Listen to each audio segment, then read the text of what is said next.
berkali-kali kita mengupas Sahih Muslim hadis pertama, bahwa Nabi ditanya mengenai Islam, iman, ihsan, akhir zaman. Maka kurikulum belajar agama, saya menyebutnya 4 pilar agama, itu 4 tadi. Ternyata yang nanya Jibril. Ketika Jibril pergi, Nabi bertanya kepada Sayyidina Umar, "Hai Umar, kamu tahukah siapa itu?" Di ujung hadis Muslim itu. Sayyidina Umar mengatakan, hanya Allah dan Rasulnya yang tahu. Gak sok tahu depan guru. Ya. Ini baru hijrah depan ustadz, udah bisa nyala-nyalain ustadz. Akhirnya Nabi mengatakan, itulah Jibril, atakum liyu'allimakum dinakum. Dia datang kepada kamu untuk mengajarkan din kamu. Din artinya agama. Berarti agama itu 4 pilar. Pilar yang keempat saya baru sadari setelah pandemi datang. Setelah kita merenung lama, ini pandemi ini apa sebenarnya? Dulu saya cuma menyebut 3 pilar, Pak, yang ingat kajian saya sebelum pandemi. Kalau melihat tuh video-videonya, itu baru 3. Ternyata hadisnya menyebutkan 4. Islam, iman, ihsan, akhir zaman. Islam, lahirlah rukun Islam. Kita sebut hukum zahir. Maka rukun Islam dari pertama sampai nomor 5 itu bab zahir semua. Syahadat zahir, salat zahir, puasa zahir, haji zahir, sedekah zahir, semuanya zahir. Ini disebut al-Islam. Ketika orang Arab Badui datang, amanna dalam surat Hujurat, kami beriman. Apa kata Allah? Turun ayat. Katakan kepada orang Arab Badui, Qulu aslamna. Cukup katakan kami sudah Islam, tapi belum betul-betul beriman. Jangan-jangan kita hijrahnya baru sampai di zahir, ya.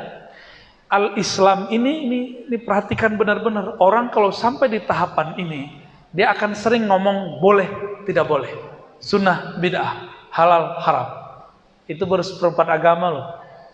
Jangan terlalu larut bahas ini, nanti keras. Orang yang kelamaan mengaji di sini, nanti dia menjadi hukum fikih oriented. Jadi kita nyebutnya fikih oriented. Orientasinya hukum fikih zahir. Jadi setiap kali membahas apa, mana dalilnya? Mana ada di zaman Rasul? Nah ini kalau logika aja dia kacau itu. Dia nggak tahu, dia bilang bid'ah. Padahal bid'ah itu sesuatu yang tidak ada dalilnya. Kalau masih ada dalilnya, kalau ente nggak tahu bilang, maaf saya nggak tahu dalilnya. Itu lebih aman. Lo antum siapa ngomong dalil? Yang ngerti dalil siapa? Orang yang ngaji Quran sunnah tiap hari, yang khatam Sahih Bukhari Muslim, yang khatam Sunan Abu Daud. Lo Arba'in Nawawi aja belum khatam-khatam, Riyadhus Shalihin aja belum khatam-khatam, terus ngomong tidak dalilnya, dihisab oleh Allah Subhanahu wa taala. Hati-hati. Hati-hati ngomong begitu. Ya, cukup katakan sebagaimana ulama salafus saleh Imam Malik. Beliau wafat 179.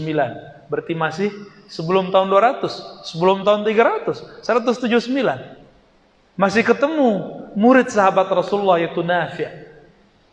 Apa kata Imam Malik? Jika kamu tidak tahu, qul la adri. Cukup katakan saya tidak tahu. Qauluka la adri nisful ilm. Kamu ngaku tidak tahu itu sudah separuh tahu. Karena orang kalau ngaku tidak tahu dia akan cari tahu. Inilah separuh ilmu. Ya. Cuma ngaji di YouTube, ngaji sekali seminggu, sekali sepekan, seahad, udah berani bilang enggak ada dalilnya. Ngaca dulu. Itu kiai 20, 30, 40 tahun ngaji Quran dan Sunnah. Karena mereka mengaji, maka mereka tidak berani ngomong begitu. Semakin Quran itu dalami, satu aja teks kita buka, Bismillahirrahmanirrahim. Antum percaya nggak? Bismillahirrahmanirrahim disyarah 40 hari, 40 malam nggak selesai. Semabuk-mabuk paling dah. Sholat, berhenti, ngaji lagi, sholat lagi, ngaji lagi, nggak akan selesai. Dan itu disadari oleh sahabat Rasulullah namanya Ali bin Abi Thalib. radhiyallahu taala anhu. Apa kata beliau? Jika saya mau, saya akan tulis, saya akan jelaskan tentang rahasia basmalah. Kemudian ditulis dalam kertas-kertas. Kertas itu dibawa oleh 40 onta. Berarti banyak itu. Ada nggak orang bisa nulis satu buku sehari? Nggak ada. Jadi kita harus ngaca benar, ya.